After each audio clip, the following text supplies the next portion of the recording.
J'ai rencontré l'Opus Dei 4 ans après mon ordination. C'est-à-dire à l'époque où, je l'avoue, je commençais à perdre un peu l'énergie qu'on a quand on sort du séminaire.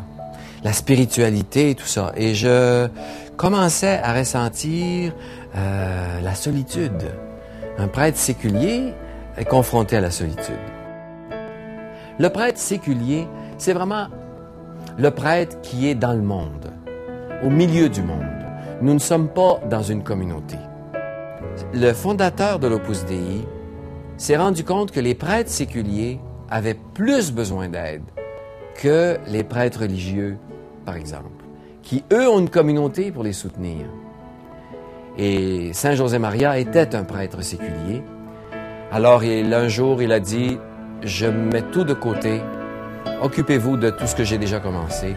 Moi, je cherche quelque chose pour les prêtres séculiers. » Et avec l'aide de Dieu, il a donc fondé la Société sacerdotale de la Sainte-Croix, dans laquelle il y a les prêtres de l'Opus Dei et les prêtres comme moi qui sont associés à l'Opus Dei. Moi, mon patron, si vous voulez, c'est le cardinal, archevêque de Montréal.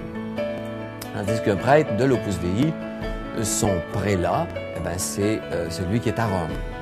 Lorsque je fais mon travail de prêtre, il y a une chose que l'Opus Dei donne, et ça, les gens s'en rendent compte, c'est la sécurité d'être selon ce que l'Église demande.